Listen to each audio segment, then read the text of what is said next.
Salam sejahtera untuk kita semua. Kali ini kembali lagi bersama saya dalam video parodi tentang ideologi dalam politik dunia.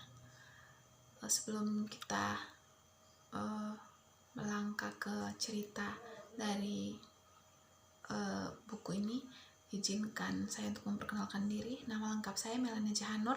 Saya mahasiswa Universitas Nusa Cendana, program studi sosiologi. Sedikit cerita parodi dari saya yang membahas tentang ideologi dalam politik dunia.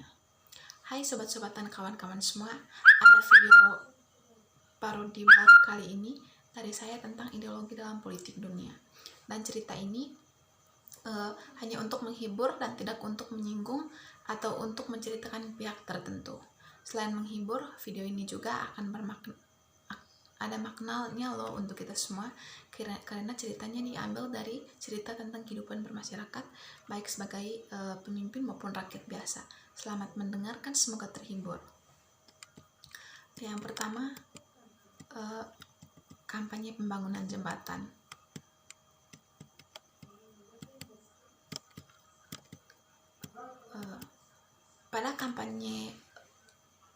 Pada masa kampanye, ada seorang calon legislatif berkampanye guna mempromosikan dirinya agar dipilih di sebuah desa yang agak terpencil, dan inilah isi kampanyenya.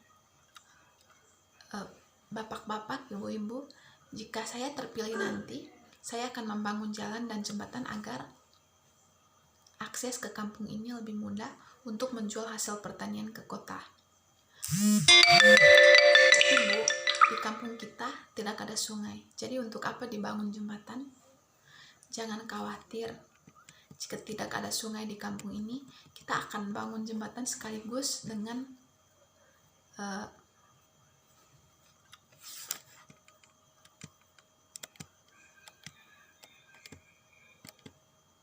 kita akan membangun jembatan sekaligus dengan airnya.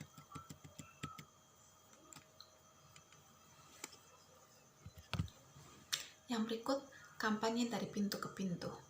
Seorang kandidat wali kota telah melakukan beberapa kampanye dari rumah ke rumah, dan hal itu akan cukup baik, pikirnya, sampai ia datang ke rumah seseorang yang nampak kesal dengan kedatangannya.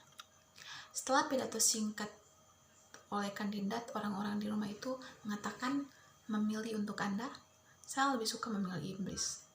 "Saya mengerti," kata kandidat, "tetapi seumpama teman Anda itu tidak ikut pemilihan, mungkin saya bisa mengandalkan dukungan dari Anda." Yang berikut, pidato kampanye calon presiden di suku pedalaman. Ada seorang calon presiden yang memberikan pidato kampanye di pemukiman suku pedalaman, mencoba untuk mengumpulkan suara dari orang asli pedalaman.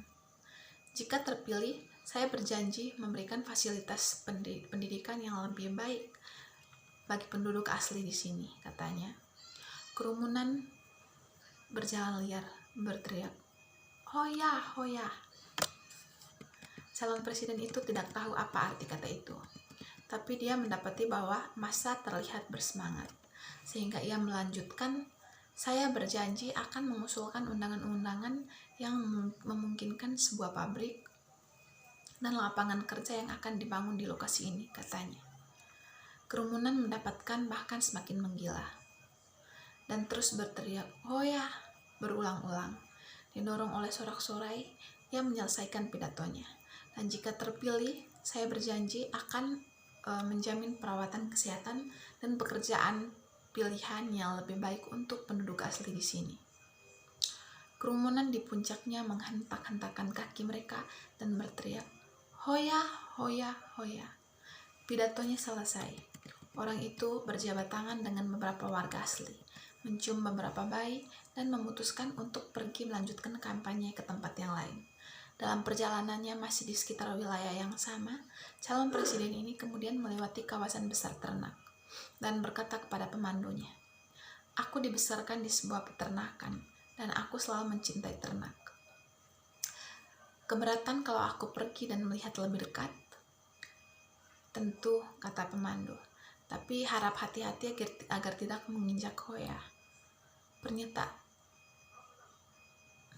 Yang berikut pernyataan seorang kepala daerah. Seorang kepala daerah yang dikenal oleh teman-teman memiliki temperamen tinggi dan tidak suka basa-basi. Meledak suatu hari di pertengahan sesi rapat paripurna di Dewan dan mulai berteriak. Setengah dari anggota Dewan ini terdiri dari para pengecut dan politisi korup. Pada saat sidang diskors, semua anggota Dewan menuntut agar kepala daerah yang marah ini menarik pernyataannya atau meralatnya di saat sesi sidang berikutnya. Setelah jeda panjang dengan lobi yang memanas, kepala daerah ini akhirnya setuju. Oke, katanya. Saya meralat apa yang saya katakan tadi. Jadi setengah dari anggota dewan di sini bukan pengecut dan politisi korup.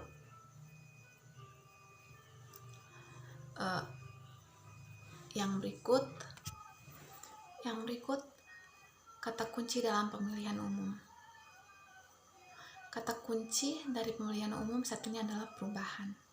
Para calon melemparkan kata ini tanpa mengatakan apa yang ingin mereka ubah. Hanya saja kita perlu perubahan. Ia mengingatkan kita pada ilustrasi berikut.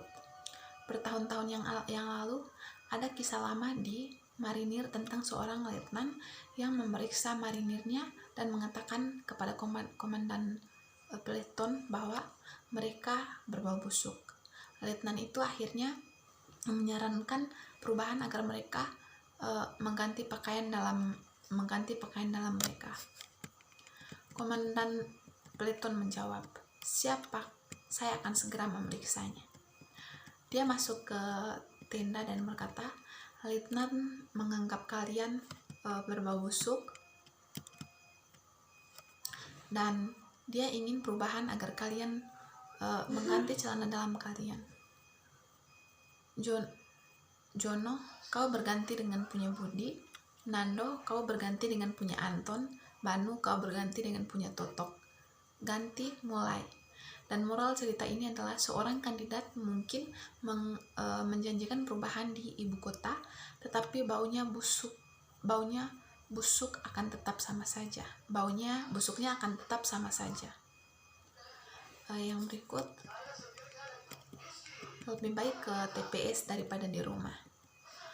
Seorang bapak-bapak parubaya dengan semangat berdiri sejak pagi di TPS untuk memberikan pilihan kepada calon kepala daerah yang didukungnya. Tiba-tiba dari belakangnya ada temannya yang berkata, "Budi, di TPS ini kita sangat lebih baik daripada hanya di rumah, yaitu bisa memilih dan mencoblos." "Kok bisa?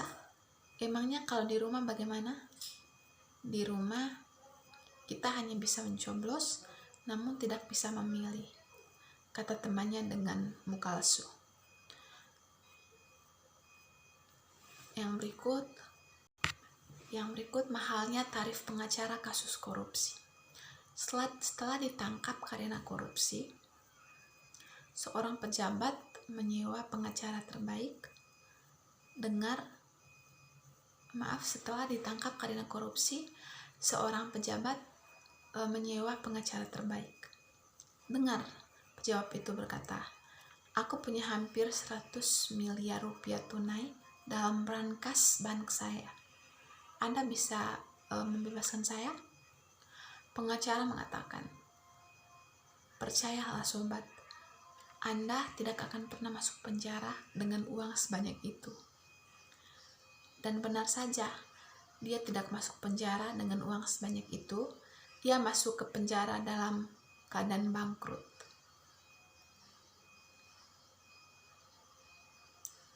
Mungkin sekian saja video parodi dari saya yang menceritakan tentang